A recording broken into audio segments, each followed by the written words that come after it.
welcome, Madhuja, for this fantastic film.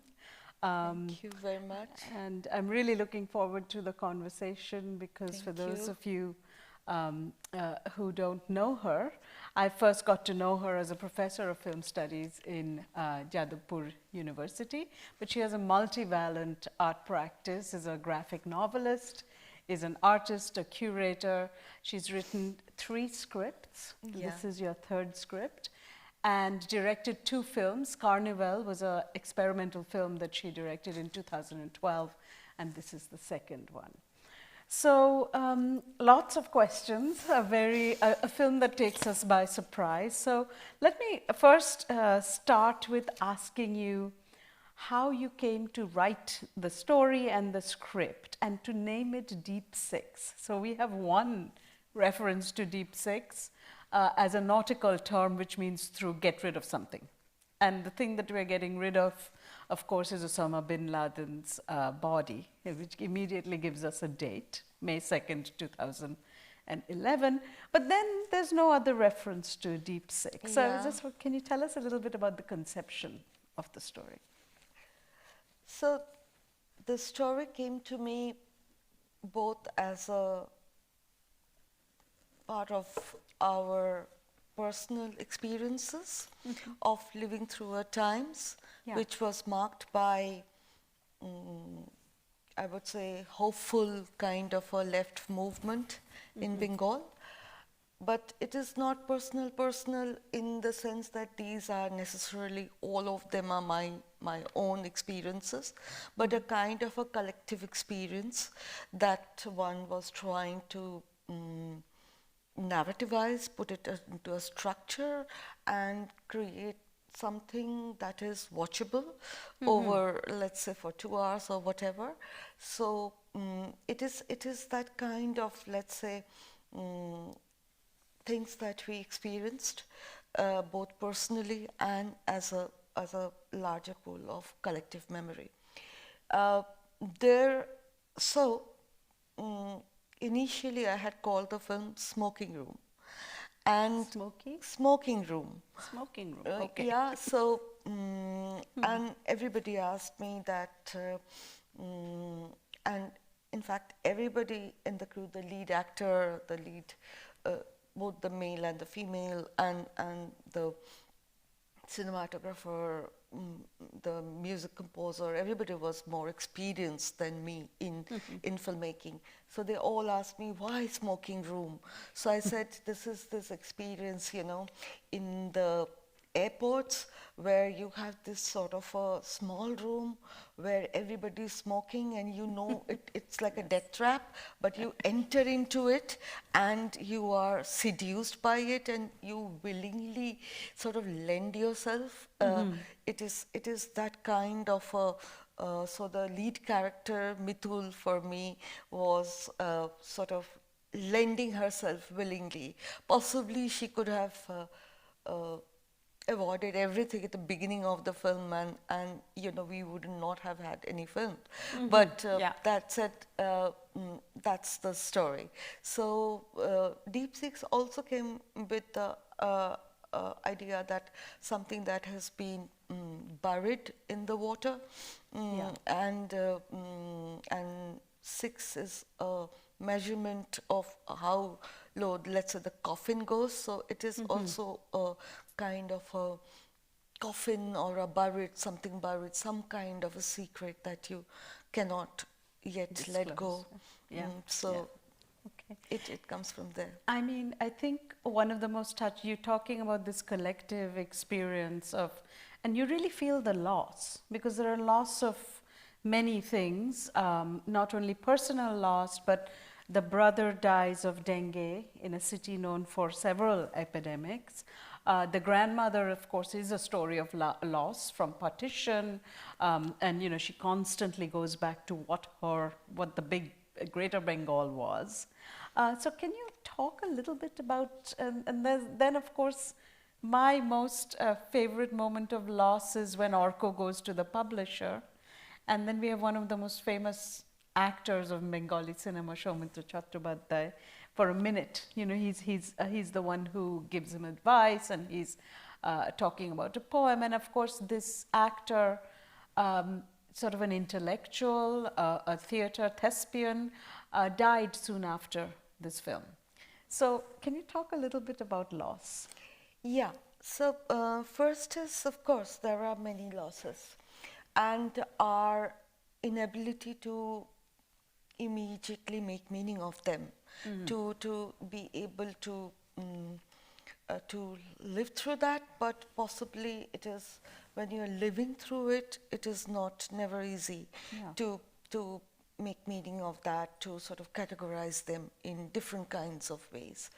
And the characters, especially Mitul and Orko, are dealing with that to make meaning of this kind of a loss. So there are a few things. First is, of course, in an obvious way, is 2011 when the left front government was voted out of power, Right. and and they kind of vanished into oblivion.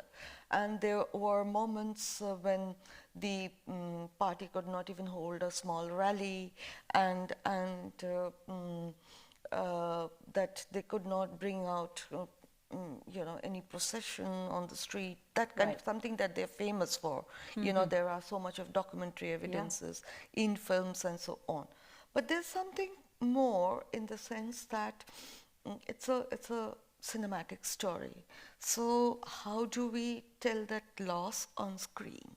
And what kind of forms, shapes, sounds Right. can they take to tell this story? I mean, it would be different, let's say, if I was writing a piece of a critical note, or I'm doing a graphic story or installation. So the cinematic story requires its own let's say the mise en scene, the sound, the actor. There is a physical, the physical embodiment of that loss. Mitul has to live through that loss. Orko has to live through that loss. So there are of course multiple. Let's say so. How do you tell that story, and how do you tell a story that has been told many times, Right.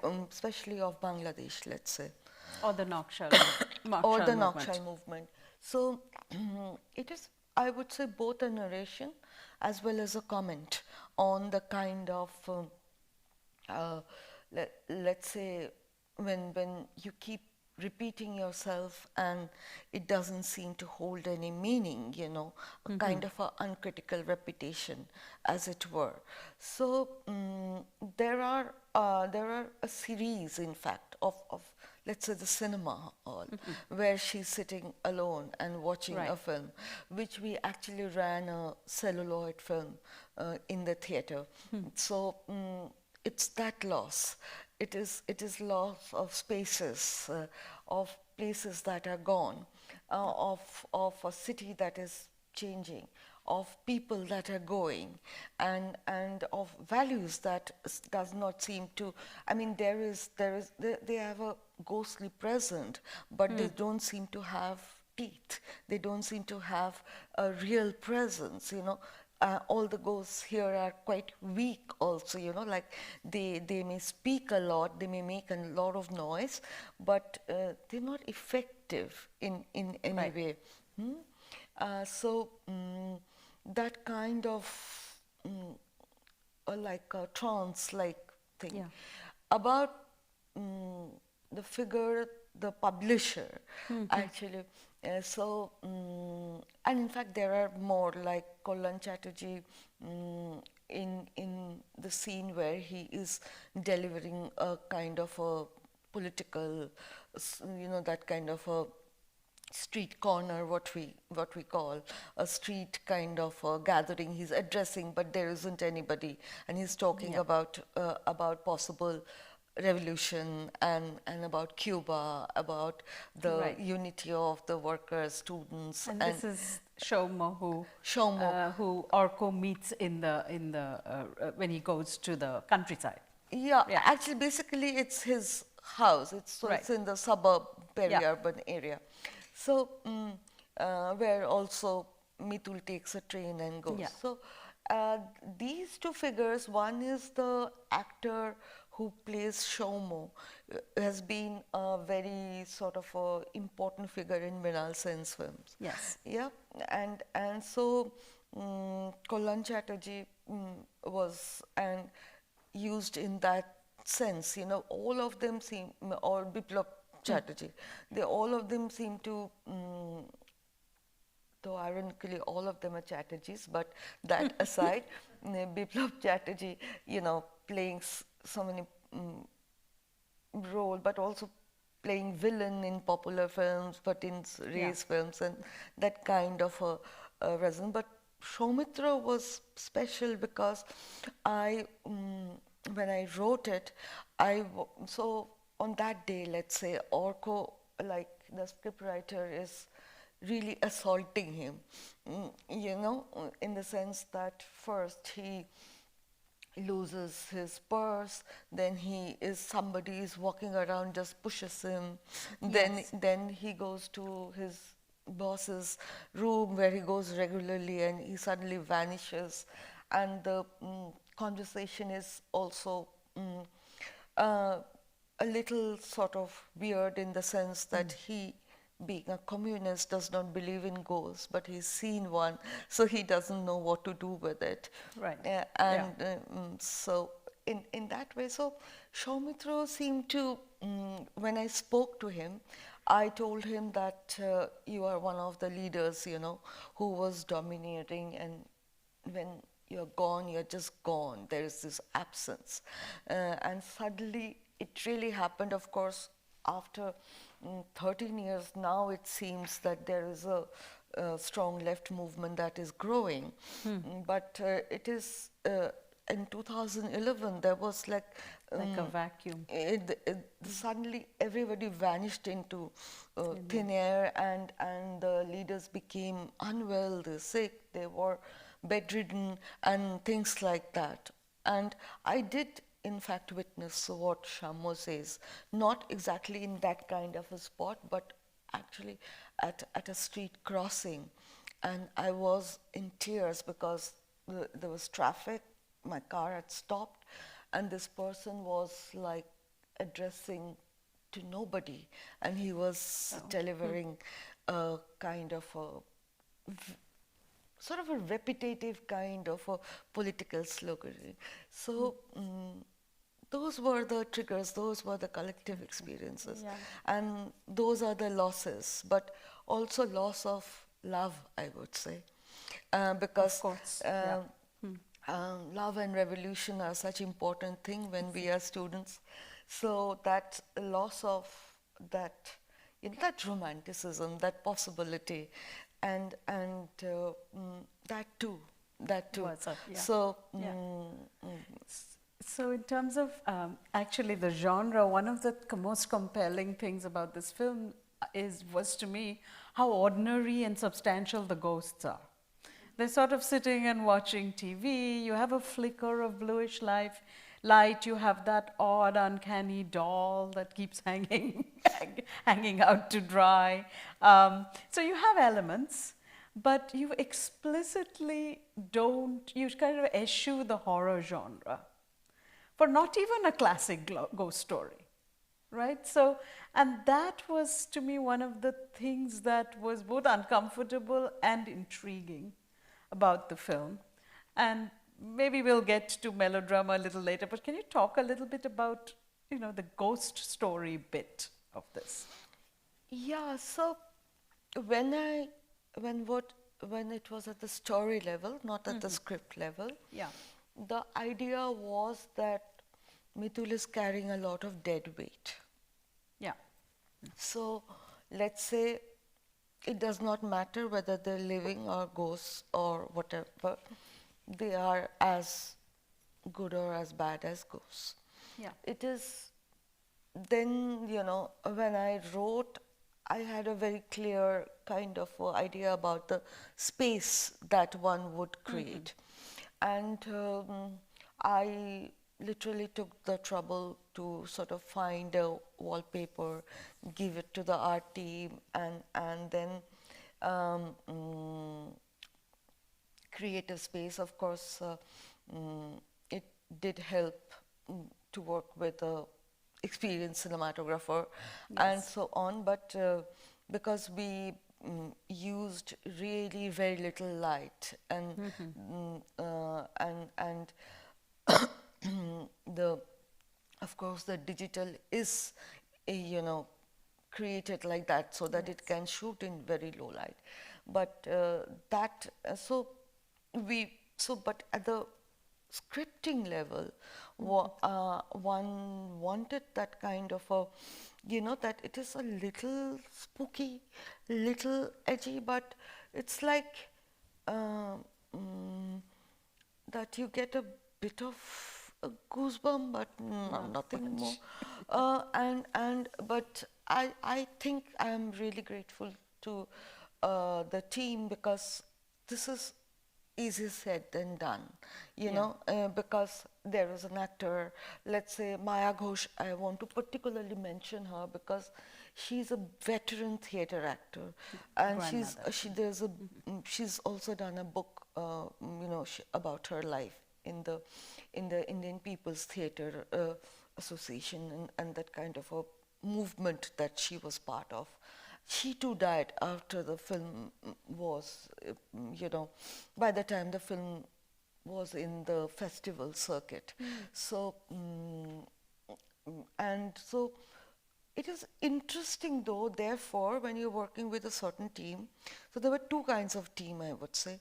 One who immediately seemed to understand, the other is the technical team who are part of the guild, who are part of the the industrial system and used to certain recycling certain ideas and material and so on. So there were grave difficulties there, why I ended up actually doing everything. It wasn't by choice, because every time I did something, I knew my payment was not actually going up, but they were saving money, but that's how it was. We learned to sort of live with that ghost, and then suddenly another arrives, then suddenly another arrives. So one of the surprising things for me about the ghosts was not only the way, they are there in the space and they're watching her, they're watching TV, they're talking with each other, but there is a 19-minute segment where Orko comes up and he's drenched and he wipes his hair, and then he talks to the brother. So it's not, so one way of looking at the ghosts is it's Mukul's carrying around, Mithul is carrying around this enormous loss, and the ghosts are projections. I mean, that would be the psychoanalyzing way of thinking about it, but we're not allowed that because Arko comes, and then the film takes a break from Mithul, and for 19 minutes we're with him while he gets on the train. So I'm just curious about why that break from Mithul. Yeah, so my idea of telling the story was that to be able to tell a very strong story about Mithul, we need to tell the other stories. Yeah. The world that haunts her, the world that is around her, the world that she's never at peace with. So it is in fact, it's like if very simple example would be Satyajit Ray's Aparajito. It's the story of the person, but it is also the story of the mothers, the story of the city, and so on. In fact, for a easy and quick example, I had discussed this with my co-editor that this is a possibility. So it is. So Orko's part of the story had to be told to understand what Mithul, what is Mithul's crisis and what is the crisis all about? What is this loss, the loss of revolution, but also the loss of a love story. So that, and both the actors did ask me that why does Orko get to see the ghost. The ghost, yeah. Yeah. So I said that that is this moment, an only moment I would say that if, let's say, if there were no ghosts, if Orko did not see the ghost, then what would happen? Then it is a moment when Mitul really calls Orko into back to her house where he has been earlier. It's quite evident, and tell him that there are so many secrets you are not aware of, and you Right. will never understand. It is like showing a wound. That's what I told the actors. Like, if you had maybe you had a burn mark and you call him and you show it to him. It is Right. that. It is that. That is one moment that Mitul, lets him into something that he has possibly missed out, which is why he later is asking, have you been to their house? And they've been to their house, but they don't know They don't know about our the house or mind or her, her entire world. So it is this moment when Mitul is like almost taking a revenge to tell him tell that him. that you will never know what I have been through, or what why. And that is the moment when the relationship, Orko also realizes that it does not work. There are ghosts in the in the cupboard. So, I mean, these other stories that surround Mitul, one of the things is it's a very, fits the feminist genre of, Mrinal Sen's Ek Din Pratidin, centered around, a woman who comes home too late after work and parents worry. So there's a long genre, but I think what I found very interesting here is that it's also a study of masculinity. You have Orko and you have Atish as the current love interest. So, so the feminist take is complicated. Can you talk a little bit about that? Yeah, so what I felt that the film and the storytelling can be feminist, Yeah. which is my point of view, but Mitul by herself need not be feminist. No. Right. So Mitul has to grapple with the complications that life offers. So, and the kind of complications that even theoretically we might have to channelize if we were dealing with, let's say, some anthropological material. Yeah. So it's so Mitul by herself, let us say that is attracted to this cute guy in the office, yeah. And but as far as this question of masculinity is concerned, so there are these men, these men in the sense that there's the father, there are his friends, there is the boss, Orko's boss, the publisher. There is Orko himself, who is constantly sort of trying to assert his masculinity, constantly trying to assert himself, or the entire sort of promise of what the left movement, which was very, very masculine for that matter, in our context, assert that, like reminding her again and again of that I trained you, and so on. To which, as opposed to that, Atish, who is supposed to be a Muslim guy, is by himself, has no issues, no problems. He is sort of, he does not even have a issue about holding on to Mitul, or whether, like in the end he says, are you going away? And she says, no, I'm just sort of going for now. And so then Atish is almost unreal, too good to be true. He's like a rumor, and that's how the film ends. So, yes. So Atish is, I would say, the one flicker of hope in this In the film. in the film. Like a real friend, a Yeah, guy who's your friend and lover and, you know, all of and that. many Yeah. possibilities. Yeah. Also, many possibilities of alternative character tropes in cinemas that we have, because when you are making a film, then you have to decide also, like, what is the style and what kind of conversations you're having with Right.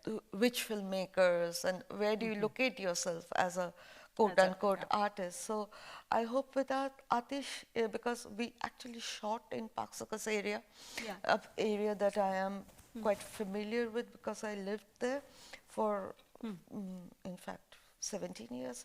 So it is known to be a Muslim majority area, and so of course my intention was not to underline that there is a masjid, there is a adhan going on, and that a prayer tone and all that, but it's in terms of authenticity of what the camera records, we did shoot in Park Circus because I know that area. I did not want anything more than yeah. to. It was not necessary. It was important because we've had so many. You know, long history of alternative cinema in Bengal with few exceptional Muslim characters, although you know, our state does have one of the largest population of Muslim, and I do not know why, you know, like in a normal situation like you and me having a conversation, either of us cannot be Muslim and have the same conversation, excepting we have different names. So in that sense, Atish is both, you know, is like a hope that women would have, or some kind of a desire, and but also I would say a more social kind of a desire and change, because Atish is also so chilled out. You know, he does not Yes. seem to have any issues with Compared to Orko, compared who's to very even stressed out. Mitul for that matter. And she's so stressed out. Yeah, Yeah, I know. Yeah. so Yes, yeah. that's it. And I thought the Orko's performance was astounding, because you're annoyed with him that he's talking, but then that sympathy he gets from you, you know, as you realize his loss and the way she reacts to his marriage, you know, he's a figure of her. I mean, she's a figure of loss for her, and, you know, so it becomes much more complicated than the first quarrel sets it up to be. And I thought that was, you know, a remarkable part of that film. Thank you very much for that, because the music composer, he could not believe that she was crying after Orko got married. He's like, what was all this until this point? I said, yeah, that is precisely See the the point. point. Yeah. Yeah. So yes, so it is. How should I put it? To think about Orko, because he's in a way aggressive passive, but when I spoke with the actor who was pretty much, you know, experienced and working in some of the major Hindi films, I actually took him around the places from where Orko could, you know, be coming to the city. So it's basically, let's say, a peri-urban space, you know, taking the train every day to come to the city, which is slightly different from Mitul's position. Yeah. Mitul's house is again quite different from, let's say, Urja's house. And, you know, there are Yes. these questions of class, locations, and how you arrive at the city and the kind of, so there's a particular way in which Urja and Mitul have jobs, but He Orko doesn't. doesn't, and so on and so forth. So there are these sort of social networks in which they operate. But as far as the actor is concerned, I explained to him. So I said, listen, I don't like him, and but you will have to love him, and you'll have to believe that you have been wronged, and I do not want people to hate him, and I want people to feel sorry for him, because that would be worse to turn Orko into a sort of a sorry figure. Yeah. Yeah, because he's not a villain. He's He's like not, yeah. like you just feel like telling him, come on, it's like over, and that's what Mitul is saying. But there's no way until he sees the ghosts appearing, he is ready to accept it. So that I learned also a lot from both from novel writing, but also from Anup Singh, with whom I collaborated in Kissa. So, but but my descriptions were a little sort of, I suppose, effective, but not like description in a predictable sense. So, in the scene where she cries after she comes to know that Orko is married, is also like as though he's dead. She's struggling to bring in tears, but she cannot. So I written that it's like a cat moaning, and Tilottama does that. So yeah, She really so, does. yeah. So or I had written, that when Atish is touching her hand as though he is looking into a map. So I had written a very detailed script, but with Orko it was very difficult, because there was something that was required at a sort of a embodied kind of performance, where you need to bring in a kind of a sympathy, because it's very risky kind of. It can get funny, it can get stupid, it can get it's already in a creepy zone. He's a stalker, and Yeah. yet you have to sort of, because if Orko is turned into any one of these, then our hope for revolution fails. So Yes. Orko is the yeah, embodiment. accepting Yeah. that long live revolution, but maybe Orko is not the leader. Yeah. So that actually brings me to the other character, which is Calcutta. And one of the things that Madhuja has done, she had this installation called Route 033. 033 is the city code when you dial Calcutta. And all that disappears in this kind of horizontal movement of the installation that you experience visually and orally. And you have the same sense here, because you don't really, know the neighborhoods. You're very immersed. At times when the camera is just looking at the street and you're not sure what you're looking at. And then Mitul or somebody will come in, like a few seconds later. But there is a way in which we are watching the city, and the city emerges, depending on the sense you make of it. So can you talk a little bit about how you shot the city? So first, I had, so these are like secrets of how I worked. So first is, I had a list of things that I would not show, like the tourist spots, and that you would immediately recognize Right. Calcutta. Having said that, if it is immediately not recognizable as Calcutta, then how is it recognizable as Calcutta? Right. Yeah. That's the So problem. that is the problem, and it is. So over the years, I try to keep my, you know, sort of researcher and the critical writing part, and I'm not saying they are in oppositional, but the modes of working are different. It is because at the end of the day you have to decide what shot to take. and what you think, you know, the camera movement would actually create that kind of a thing that you, that visual, that image, that cinematic journey that you really want. That is something which is a very sort of a difficult decision. So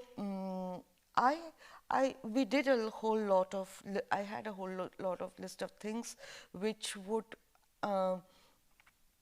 be part of our experiences, known places like the Park Street or south of Calcutta, but also not necessarily immediately that you know that this is not Calcutta, this is the house, this is Lahabari, this is that. This is far away. This Yeah, is, yeah. yeah. and all So, so it is how, let's say, Mitul is made to walk, Yeah. you know, in these cycles, and but every time she, even that, you know, that metro rail and the bridge underneath the metro rail, there are 3 shots, but all of them are 3 different sort of angles yeah. and camera point, you know, points, completely different points of view. So it is so these are, there is a purpose in making that, you know, repetition, but repetition in a with variation, because like many good Bengali girls, I was trained in music, and I have done many years of sitar. So one thing that I learned is this creating a musical storytelling structure, in the sense that there is a repetition, but there is a variation, and an unexpected variation.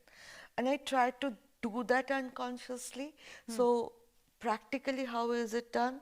I had complete lists, like let's say the tea shop where Atish and you know, Mitula sitting and they chat. So that tea stall, we saw one in Chandni area. Then when we went for shooting, they said that that was not available, and they gave me a really like a wall and a bench. So that is the 2 days I had stopped shooting. I said, I want this. So that was one day, and we completely stopped. I said, find me what I want. So I am really happy with if you watch it carefully, so the background there are these television repairing thing, and there are many things going on that creates a depth, that creates a entire sort of media archaeology thing. So I knew exactly the places that I want, although the editing is not structured like that, but these are very specific places, how we shot, although in many instances without permission, especially in the train. Okay, all right.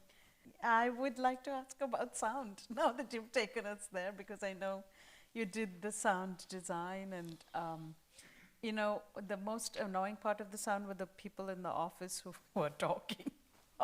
I mean, there is a sense of all these global politics, and you know, there's an endless chatter around her, but it's very incoherent, like our Yeah. infosphere. And then there's the television sound, there's the city sound, then there's the instrumentation. So can you talk about the soundscape? Yeah, precisely, in the sense that it is the density of sound. If you are in a smoking room, Yeah. you hear the sound, the buzz around you, but at that moment you're alone, and you don't seem to hear and not hear. So again, there's a lot of banter, in the sense that those are specific cases of 2011. Yet, you know, they are either interrupted, or they are uh, you know, they don't make sense, the sentences are incomplete, or they're, you know, being sort of abusive in a friendly way, and so on and so forth. You don't see them also. And so it is a kind of a world that I would say one experiences when one is traveling. in a bus you hear things, in a marketplace you hear things. There is a mm, thickness of the sound, you know, but it is not easy to channelize them or make meaning of them.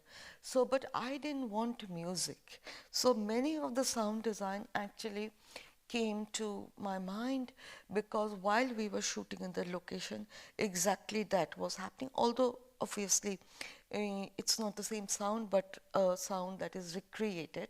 Okay. But the references came from the location sound. Like even when Mitul is walking up the stairs and Orko is following this sort of a white kind of a narrow stairway. Yes.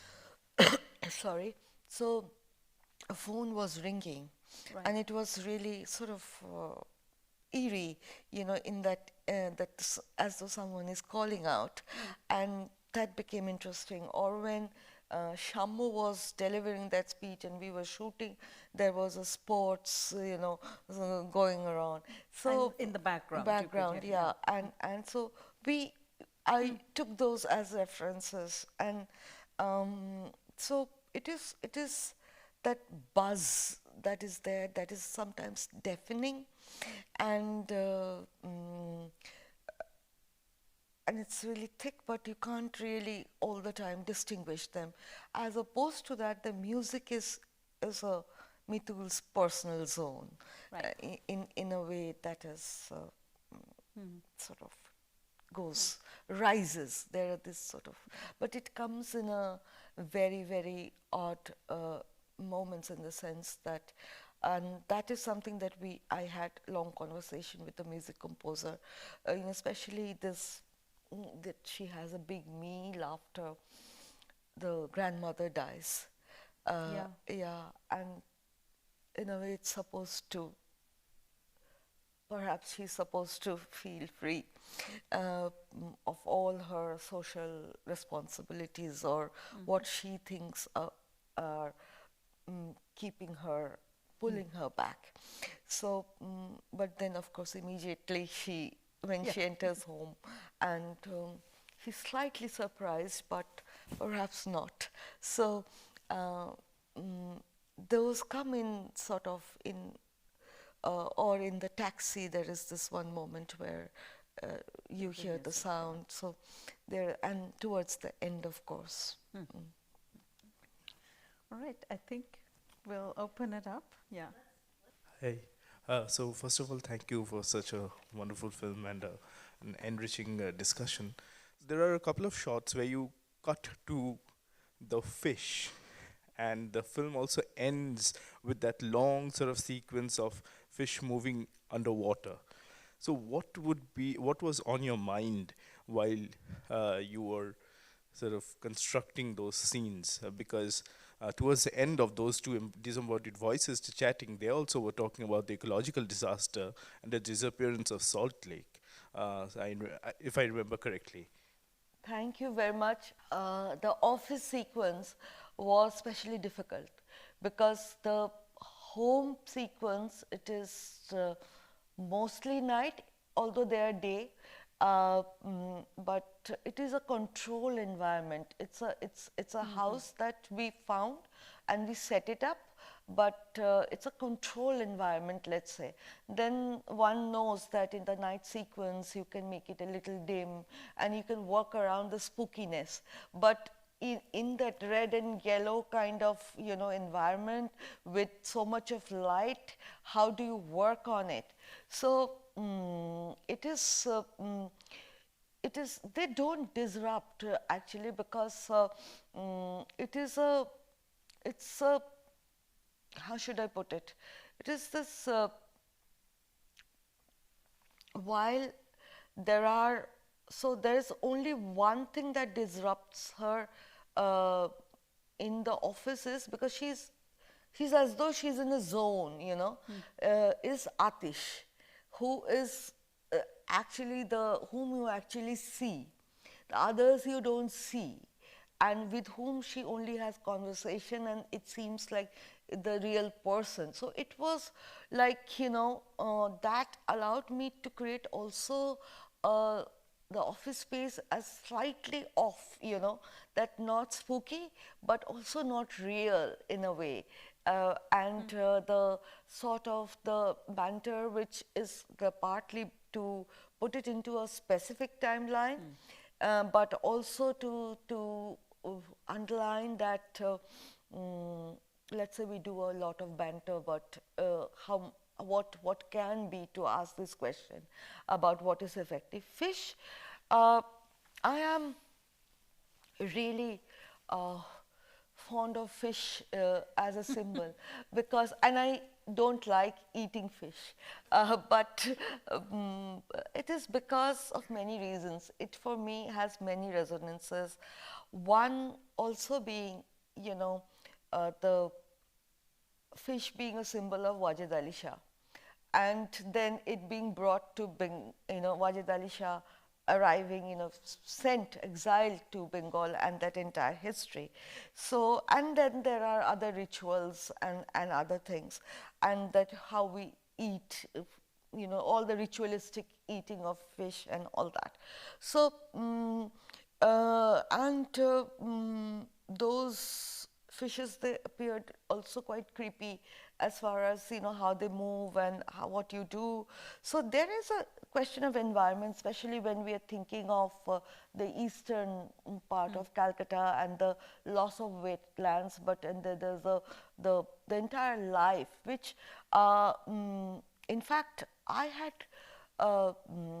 written this earlier, around 2017 or something, and I did the installation later. But as we begin to think the kind of environmental crisis that we are in, let's say the cyclones in the last few years, it is, I suddenly, while I was watching this time, I was really thinking that perhaps there was some meaning while I was writing that part of the script, that it is, see, there's something that there may be a list of things that you want to put in a film, but a film is not your, journal article, and in the sense that it has to take a different shape, like a sculpture or like a piece of music. You might want pain, but what is the sound of pain? So there is, of course, we know of words that describe pain, but what is really the sound of pain? So in fact, the music composer who has worked with me worked in my first film, and I would give him very weird, like, it is the sound of if somebody is chopping you. And he would say, what is the sound of somebody chopping you? I said, use a metallic sound, that it's really like, there's some kind of a screeching sound. So it is that kind of abstraction that I am thinking. So it comes from there. It also comes from, frankly, because you're making a film, there are so many variables while you are shooting. Especially on location, and especially with actors, especially with things, especially with 200 people on the set, that it is everything together, and it's quite a miracle, actually. The scenes that work, I sometimes feel that maybe I didn't make it, because it seems quite weird that I thought something, the actor understood, the cinematographer understood, the music also works, like everything works. Is it even possible? So but maybe it's like a good cooking, sometimes it works, sometimes it don't. Hi, Madhuja, I really like the film. Thank you. I get Bishnu's point that there is a kind of horizontality to all the spaces. We don't quite get the proper names, right? So they could be anywhere, Calcutta. But I was also overwhelmed by the sheer diversity of localities, and I didn't think of it before. Like, Calcutta is really diverse, like in terms of, like, you just cross a few streets and it's totally different feel. Probably has become more so in the last 30 years. So something like that I wanted to say, I don't know. The other thing is that the sound, what you were calling, what did you say, the grating sound or something like that? That was there often, the very harsh metallic sound. It may be because of the last 30 years of the tremendous construction boom that you guys have become used to that, right? That's part of your daily life. Apichatpong Virasithakul, his relationship in his films to the ghosts, it's very different from Western ideas of ghosts. It's a very Southeast Asian idea where ghosts can be part of your everyday milieu, right? They don't have to be figurations, they're actually ghosts. So if you think like that, then the boyfriend encountering the ghost makes sense because they're visible to everybody, they're part of the socials. So I was wondering about that. And the other one was, I'm forgetting. Anyway. Thank you so much for your points that you make, because when I was making this film, I really thought, yes, I mean the plot part was not so difficult because you can write it down, but as a filmmaker, and since I made only an experimental film, this would be my first proper narrative film, I really gave it a thought that where do I locate myself as an artist? Like if I were a painter, what is my style? Or if I were a musician or a composer, what would be my style? I mean, style of course evolves, but where do I locate myself? So if there was any filmmaker that I consciously went into conversation was Apichatpong. I mean the others, because I really wanted to distance myself from the kind of Kolkata narratives. That part was my conscious decision of the typical Calcutta narratives that we're used to, and of men walking the streets and so on and so forth. So that was I mean it was like a real conversation that I really wanted to be with, because after a great amount of thought I sort of arrived at this idea that people, artists do work in group. They develop and they sort of become what they are as they work with friends. So I created this imaginary friend with Apichatpong, that where do I locate, and which is why I'm not surprised the film was premiered at Busan, and they actually saw it and they thought it was and I wanted it to not be like, in my mind, I don't address a Bengali middle class audience because it does not offer any of the things that they like. At least I try to. So, yes, and you're right. It is very diverse in the sense that we like the metro. So, how, and that metro crossing the her veranda, that balcony is actually my cousin's. I saw it in my cousin's house, and we shot it from his house also. Although this where she is in the balcony is in a separate space, but the metro is so I found it really odd because I knew this house, and suddenly, like next to the window, the metro, it's a new experience of the city, like the flyovers, it's a new experience of the city, and suddenly the city that you look from a different vantage point. So the way the city now we begin to navigate and look at, and the spaces, pockets that remain, and then they transform, like let's say the graffiti. It's not how Calcutta is recognized, but it was there. All over. Yeah. So it's a this sort of constantly transforming city that because Calcutta has seen so much as something, that North Calcutta, Central Calcutta. So I did have, for practical purposes, that no, not even a tram. I did have a list of, I knew what I didn't want. It was far more difficult of what I want. But yes, we shot across south and west also, in fact, Behala and that areas also. And so there are pockets that we found. Actually, I'm also very grateful because my assistants, we had a very good script reading session, and I want to say one of the first time when I read out the script, it was actually Trinankur, because more than the seniors, I wanted to hear the responses of people who are younger to me, like they actually found many of the spots, like I said, especially where that something falls into her eye. So like my assistant came running, I found a real nice gully with this, Graffiti. that, graffiti and all, exactly how you said, and so on. So but the house was quite spooky because this house we remodeled, but there were few things that were already there.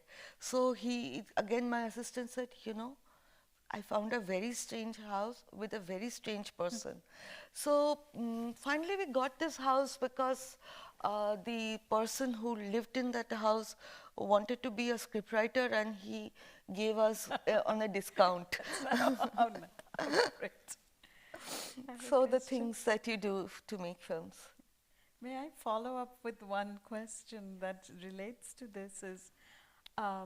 It's interesting that you say that, it's definitely not pitched to a middle class, that knows a certain kind of Calcutta city films. What was really striking to me is that it is a deeply local film, in the sense that, all this buying of fish and the preparing of fish and then buying eggs and the conversation with the grocer, the street dog who waits for you. I mean, these are not, it's not recoded for a global audience, right?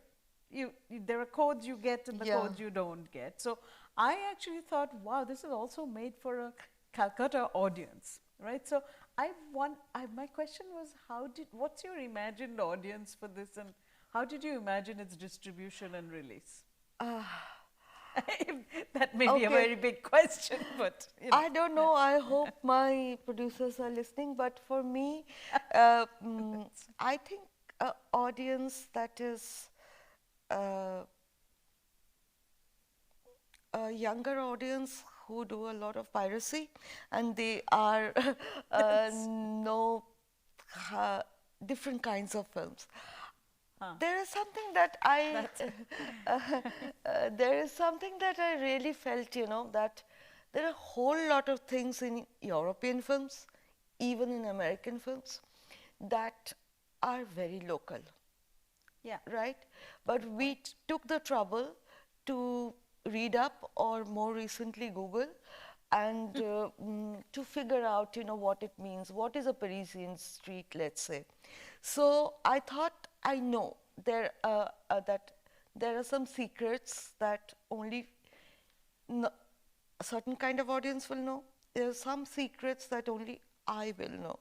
So that layer is there. That part is conscious. But I think if we can